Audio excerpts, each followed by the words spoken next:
दोस्तों नमस्कार, ये है मार्गदर्शन फॉर सिविल सर्विसेज। मैं अनुराग चौधरी। दोस्तों आज की वीडियो में हम सॉल्व करेंगे TGT, PGT, LT grade, government inter college प्रवक्ता, गवर्नमेंट डिग्री कॉलेज, उच्चतर शिक्षा असिस्टेंट प्रोफेसर और नेट जेआरएफ के लिए हिंदी के महत्वपूर्ण प्रश्नों का भाग 9। इसमें हम कृष्ण भक्ति काव्य धारा से संबंधित शेष प्रश्नों को कंटिन्यू करेंगे। दोस्तों जैसा कि आप जानते हैं, कृष्ण भक्ति काव्य धारा सगुण भक्ति काव्य की एक शाखा है जिसके प्रतिनिधि कवियों में सूरदास, नंददास, कृष्णदास आदि कवि प्रमुख हैं। तो आइए शुरू करते हैं कृष्ण भक्ति काव्य धारा से संबंधित महत्वपूर्ण प्रश्नों का हल। दोस्तों ये प्रश्न प्रीवियस ईयर्स पेपर्स में पूछे गए हैं, लेकिन इनके आगामी परीक्षाओं में भी पूछे जाने की संभावना है, इसलिए इनको तैयार करना बहुत ज़रूरी है। आइए शुरू करते हैं। देखिए, कृष्ण के साथ राधा की महानता किस संप्रदाय की विशेषता है? श्री संप्रदाय, रुद्र संप्रदाय, ब्रह्म संप्रदाय या फिर सनकादि संप्रदाय? तो सही उत्तर है दोस्तों, कृष्ण के साथ राधा की महानता सनकादि संप्रदाय की महत्वपूर्ण विशेषता है। देखिए, ऑप्शन डी आपका सही उत्तर हो जाएगा। निम्बार्क संप्रदाय कृष्ण भक्ति से संबंध रखने वाला ब्रजमंडल का प्रमुख वैष्णव संप्रदाय है और इस संप्रदाय के आदि उपदेष्टा श्री हंस भगवान हैं। उनसे सनत सनकादि को उपदेश मिला, इसलिए इस संप्रदाय को सनकादि संप्रदाय कहते हैं। नारद मुनि ने इस उपदेश को ग्रहण कर इसे आचार्य निम्बार्क को दिया और इस संप्रदाय में ईश्वर को सगुण अवतारी श्री कृष्ण के रूप में स्वीकार किया जाता है। कृष्ण भक्ति में राधा कृष्ण का युगल भाव स्वीकृत है और वाम भाग में वृषभानुजा राधा के साथ विराजमान श्री कृष्ण ही उपास्य हैं। कृष्ण लीलावतारी हैं, अतः श्री और लक्ष्मी दोनों रूपों में वे कृष्ण के साथ प्रकट होती हैं। निम्बार्क संप्रदाय में राधा का स्वकीय रूप स्वीकार किया गया है और भक्ति के पांचों रूपों में उज्ज्वल यानी दाम्पत्य भक्ति को सर्वश्रेष्ठ माना गया है। कुछ महत्वपूर्ण तथ्यों को और जान लेते हैं। निम्बार्क को भगवान कृष्ण के सुदर्शन चक्र का अवतार माना जाता है। कुछ विद्वानों का मत है कि अत्यंत सुंदर होने के कारण इनको शैशव काल में सुदर्शन कहते थे और निम्बार्काचार्य ने अपने सिद्धांतों की स्थापना के लिए 5 ग्रंथों का प्रणयन किया, जिसमें वेदांत पारिजात सौरभ, ब्रह्मसूत्र पद स्वल्पकाय वृत्ति, दशाश्लोकी भक्ति सिद्धांत प्रतिपादक 10 श्लोकों की सुप्रसिद्ध रचना है और श्री कृष्ण अस्तवराज, मंत्र रहस्य षोडशी और प्रकन्न कल्पवल्ली इनकी अन्य कृतियां हैं। निम्बार्क का दार्शनिक सिद्धांत द्वैताद्वैतवाद है। तो याद रखिएगा दोस्तों, निम्बार्क या सनकादि संप्रदाय में कृष्ण के साथ राधा की महानता दर्शाई जाती है। अगला प्रश्न है, द्वैताद्वैतवाद के प्रवर्तक आचार्य का नाम क्या है? आपको बताना है। तो सही उत्तर है निम्बार्काचार्य। दोस्तों निम्बार्काचार्य द्वैताद्वैतवाद सिद्धांत के प्रवर्तक हैं। अगला प्रश्न है, निम्नलिखित में से कौन श्री कृष्ण भक्ति का संप्रदाय नहीं है? आपको बताना है। ऑप्शन देखिए, श्री वल्लभ संप्रदाय, हरिदासी संप्रदाय, तत्सुखी संप्रदाय या फिर गौड़ीय संप्रदाय? तो सही उत्तर है तत्सुखी संप्रदाय। दोस्तों तत्सुखी संप्रदाय जो है ये श्री कृष्ण भक्ति का संप्रदाय नहीं है, शेष संप्रदाय कृष्ण भक्ति शाखा से संबंधित हैं। देखिए, महात्मा जीवाराम 1800 से 1857 ने सखी भाव की ओर भक्ति और पल्लवित किया और तत्सुखी शाखा की स्थापना की। इस संप्रदाय के भक्त स्वयं स्त्री वेश धारण कर राम की उपासना करते थे और सीता को सपत्नी मानते थे। शेष जैसे कि श्री वल्लभ, हरिदासी और गौड़ीय संप्रदाय ये कृष्ण भक्ति शाखा से संबंधित हैं। अगला प्रश्न है दोस्तों, 84 वैष्णवन की वार्ता का संबंध किस संप्रदाय से है? तो आप जानते हैं कि 84 वैष्णवन की वार्ता का संबंध वल्लभ संप्रदाय से है, याद रखिएगा। दोस्तों सखी संप्रदाय राधा कृष्ण की युगल उपासना, रामानुज संप्रदाय विशिष्टाद्वैत के अंतर्गत वैष्णव धर्म और श्री संप्रदाय महालक्ष्मी की उपासना से संबंधित है। 84 वैष्णवों की वार्ता का संबंध वल्लभ संप्रदाय से था, याद रखिएगा।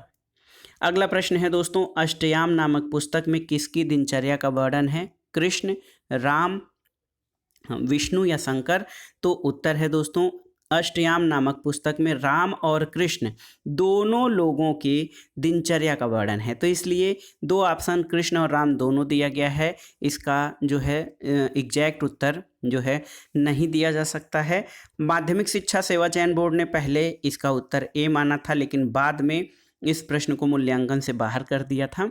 तो आप जान लीजिए कि अष्टयाम नामक पुस्तक में राम और कृष्ण दोनों की दिनचर्या का वर्णन है। मध्यकालीन गौड़ीय वैष्णव और हितवंशी कृष्णोपासकों ने राधा कृष्ण के अष्टयाम को ही अपना वर्ण विषय बनाया। राधा कृष्ण की क्रीड़ा की अखंड स्मरण भावना रागानुराग भक्ति का मूल तत्व है और अष्टयाम की परंपरा पद्म पुराण के पाताल खंड में भी दिखाई पड़ती है।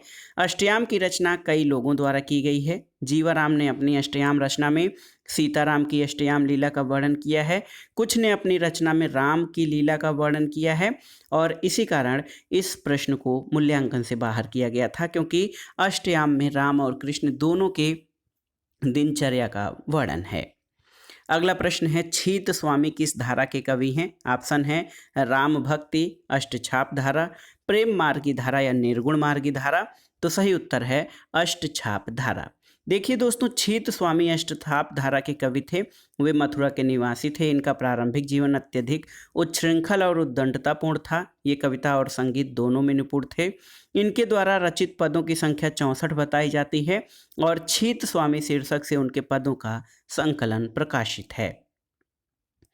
अगला प्रश्न है दोस्तों, अष्टछाप के कवियों में किसमें पिता पुत्र का संबंध था? आपको बताना है।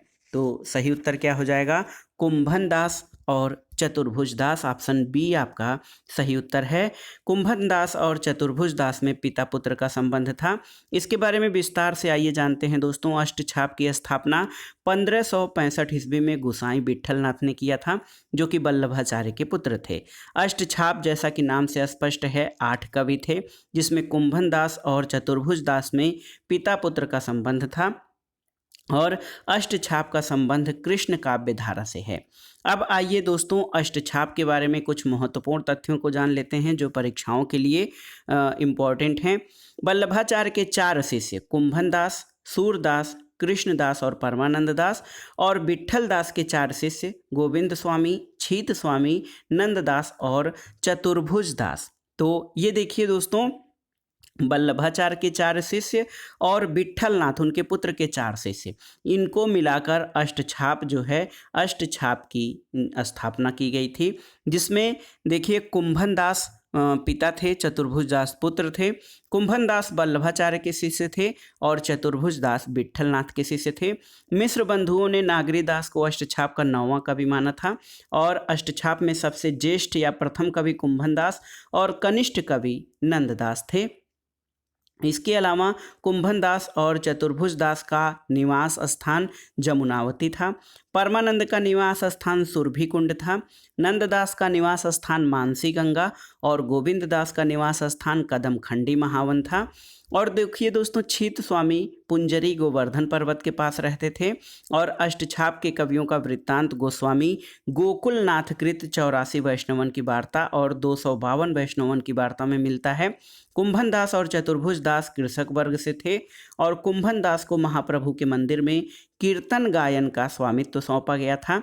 छीत स्वामी बीरबल के पुरोहित थे और अष्टछाप कवियों में सूरदास के उपरांत वात्सल्य का सर्वश्रेष्ठ चित्रण करने वाले कवि परमानंद दास हैं।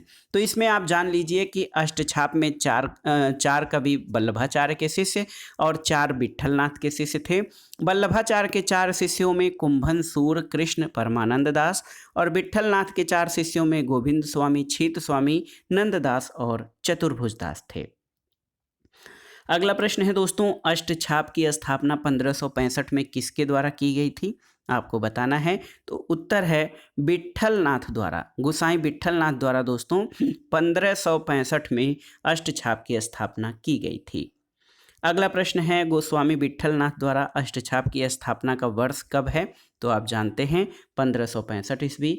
ये प्रश्न बार बार परीक्षाओं में आया है, तो याद रखिएगा अष्टछाप की स्थापना 1565 ईस्वी में हुई थी। आप देख सकते हैं 1565 ईस्वी।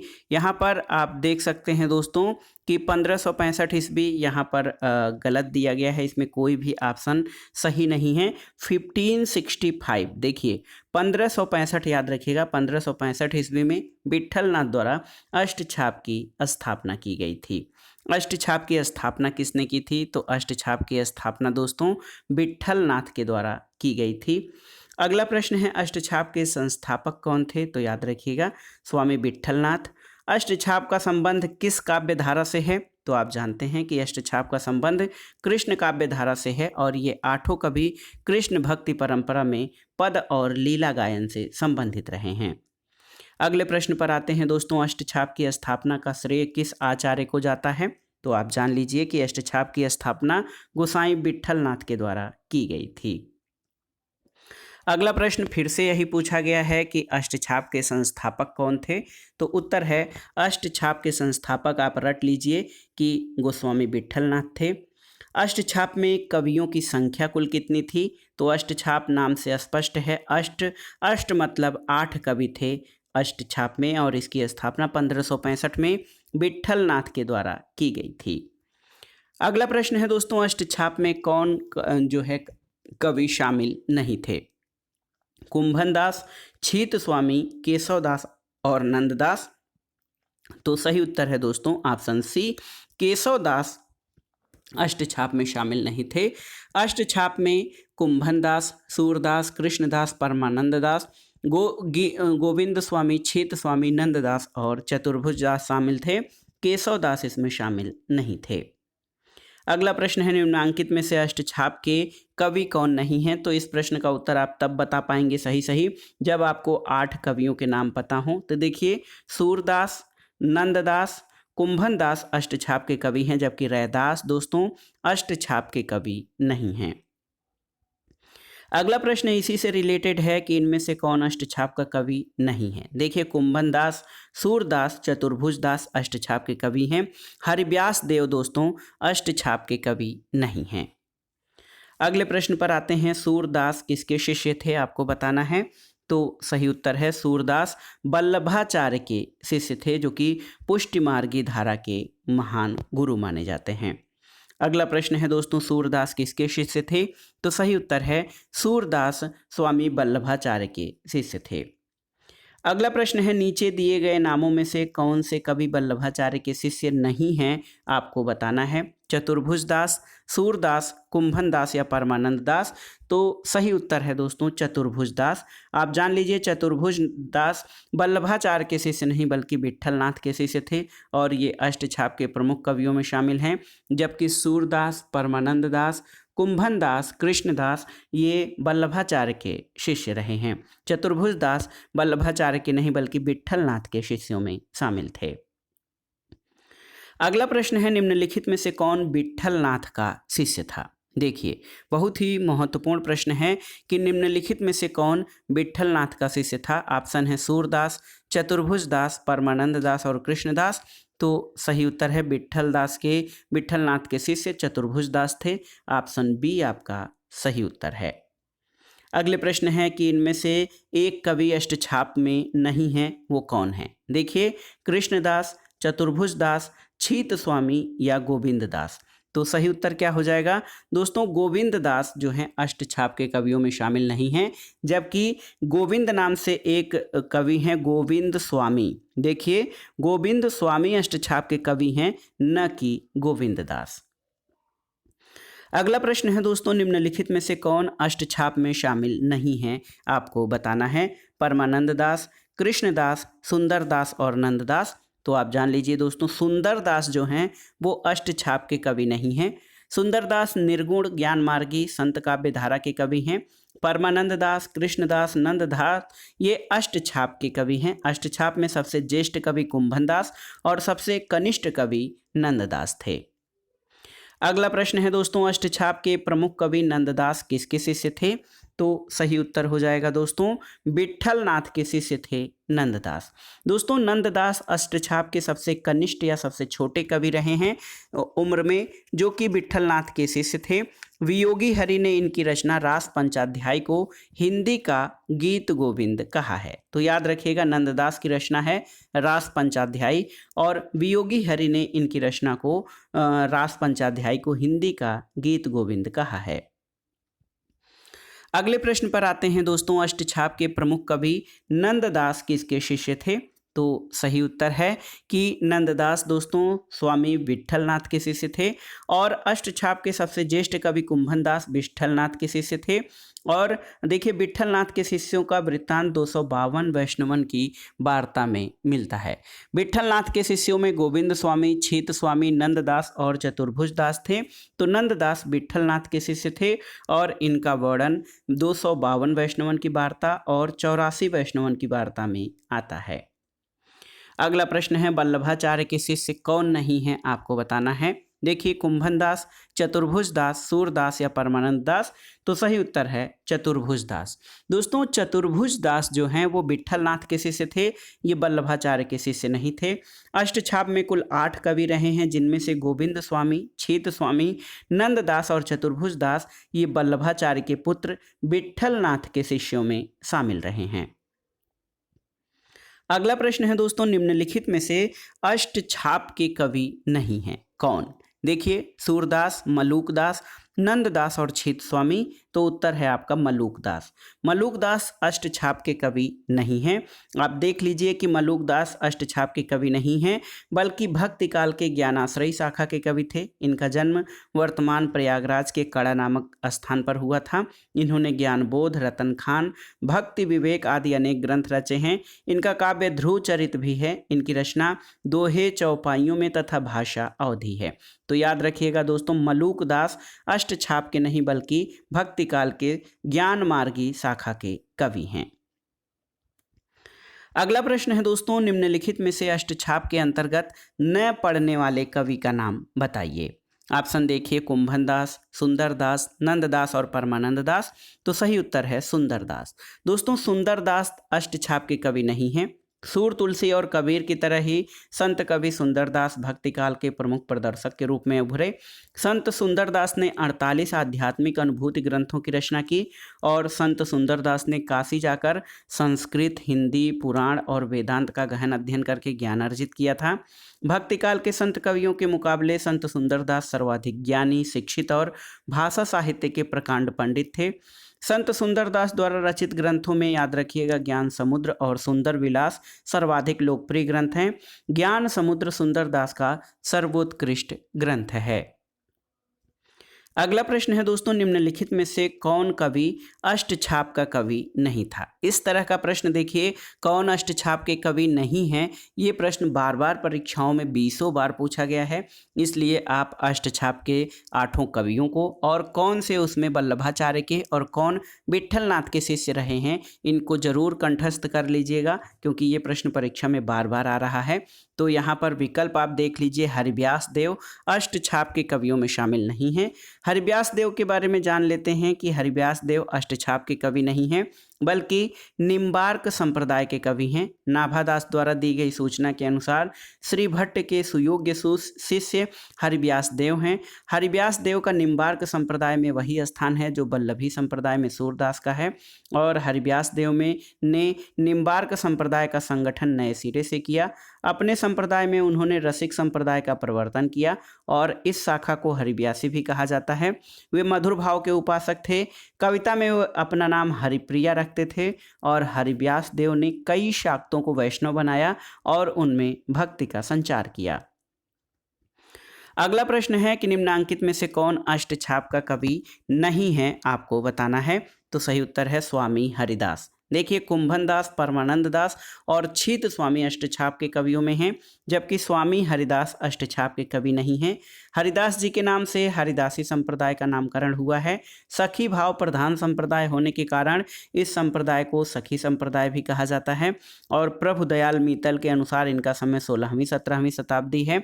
स्वामी हरिदास संगीत कला के मर्मज्ञ थे, किंतु ये मात्र भगवान को रिझाने के लिए ही गाते थे और अकबरी दरबार के विख्यात गायक तानसेन इन्हीं के शिष्य थे। रस सिद्ध भक्त कवि हरिदास जी ने ध्रुपद शैली में श्रृंगार भक्ति के गेय पदों की रचना की। इनमें 108 पद केलिमाल के नाम से प्रसिद्ध हैं।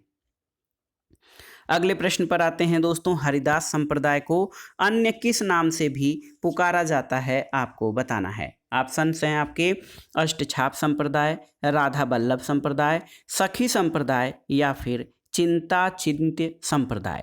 तो सही उत्तर है हरिदास संप्रदाय को दोस्तों सखी संप्रदाय के नाम से भी जाना जाता है। ऑप्शन सी आपका सही उत्तर है। अगला प्रश्न है दोस्तों, स्वामी हरिदास द्वारा प्रवर्तित संप्रदाय कौन सा है, आपको बताना है। तो सही उत्तर है स्वामी हरिदास द्वारा प्रवर्तित संप्रदाय जो है वो सखी संप्रदाय है।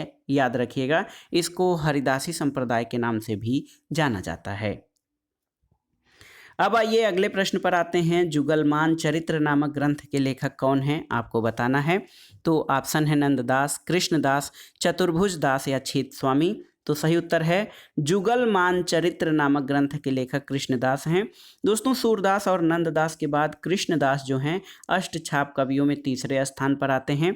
वल्लभाचार्य ने इन्हें पुष्टि मार्ग में दीक्षित किया था। इनके द्वारा रचित 3 रचनाएं भ्रमर गीत, प्रेम तत्व और जुगलमान चरित्र हैं। जुगलमान चरित्र में राधा कृष्ण का प्रेम वर्णित है और श्रृंगारिकता के कारण ये अधिक प्रसिद्ध हुआ था।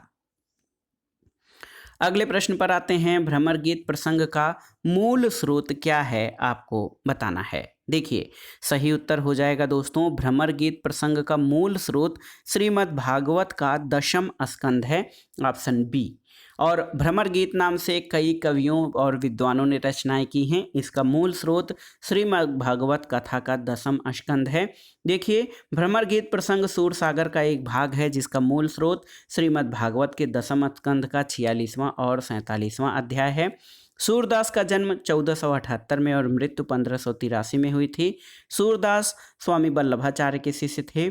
सूर काव्य का मुख्य विषय कृष्ण भक्ति है और ये कृष्ण भक्ति परंपरा के प्रतिनिधि कवि माने जाते हैं। सूर के भाव चित्रण में वात्सल्य को श्रेष्ठ माना गया है। सूर की भक्ति पद्धति पुष्टिमार्गी भक्ति से प्रेरित है और भागवत में गोपियां उद्धव से मिलने पर कृष्ण की स्वार्थ मैत्री पर थोड़ा आक्षेप करती हैं और शीघ्र ही भ्रमर का प्रवेश हो जाता है। भंवर गीत में कुशल प्रश्न के पश्चात निगुड़ सगुड़ पर विवाद प्रारंभ हो जाता है जो 22 छंद तक चलता है। तो याद रखिएगा दोस्तों, भ्रमर गीत प्रसंग का मूल स्रोत श्रीमद् भागवत का 10वां स्कंध है। अगला प्रश्न है, भ्रमर गीत का उपजीव्य ग्रंथ कौन सा है, आपको बताना है। ऑप्शन है श्रीमद् भागवत पुराण, विष्णु पुराण, हरिवंश पुराण या शिव पुराण। तो सही उत्तर है दोस्तों श्रीमद् भागवत पुराण भ्रमर गीत का उपजीव्य ग्रंथ है और श्रीमद् भागवत के 10वां स्कंध में भ्रमर गीत प्रसंग आता है। अगला प्रश्न है दोस्तों, सूरदास का प्रेम पक्ष लोक से न्यारा है, ये कथन किस विद्वान का है। ऑप्शन है आचार्य रामचंद्र शुक्ल, आचार्य हजारी प्रसाद द्विवेदी, डॉक्टर राम कुमार वर्मा या डॉक्टर बच्चन सिंह। तो सही उत्तर है आचार्य रामचंद्र शुक्ल। दोस्तों हिंदी के प्रसिद्ध इतिहास ग्रंथ लेखक और प्रमुख प्रसिद्ध आलोचक आचार्य रामचंद्र शुक्ल का कहना है कि सूरदास का प्रेम पक्ष लोक से न्यारा है। आचार्य रामचंद्र शुक्ल ने भ्रमर गीत सार की भूमिका में उपर्युक्त कथन कहा है। वे आगे कहते हैं कि गोपियों की प्रेम भाषा की गंभीरता के आगे चलकर उद्धव का ज्ञान गर्व मिटाती हुई दिखाई पड़ती हैं। और आइए देख लेते हैं दोस्तों आचार्य रामचंद्र शुक्ल के सूरदास विषयक जो प्रमुख कथन हैं उनके बारे में। तो देखिए श्रृंगार और वात्सल्य के क्षेत्र में जहाँ तक इनकी दृष्टि पहुँची वहाँ तक और किसी कवि की नहीं। दूसरी बात ये कि वात्सल्य और श्रृंगार के क्षेत्र का जितना उद्घाटन सूर ने अपनी बंद आँखों से किया उतना किसी और कवि ने नहीं। इन क्षेत्रों का कोना कोना वो झांक आए हैं और सूर की बड़ी भारी विशेषता है नवीन प्रसंगों की उद्भावना, या यूँ कहा जाए कि एक ही बात को बार बार या भिन्न भिन्न तरीके से कहना, ये सूरदास की प्रमुख विशेषता है। तो दोस्तों ये था आज का वीडियो। इसमें हमने कृष्ण भक्ति काव्य धारा से संबंधित महत्वपूर्ण प्रश्नों को कवर किया जो आपके आगामी TGT, PGT, LT grade, GIC प्रवक्ता, गवर्नमेंट डिग्री कॉलेज, उच्चतर शिक्षा असिस्टेंट प्रोफेसर और नेट जेआरएफ हिंदी के लिए बहुत ही उपयोगी हैं। आप इन प्रश्नों को तैयार कर लीजिएगा। वीडियो आपको कैसा लगा हमें कमेंट बॉक्स में ज़रूर बताइएगा। वीडियो को लाइक करें, शेयर करें और इस चैनल मार्गदर्शन फॉर सिविल सर्विसेज को सब्सक्राइब करें।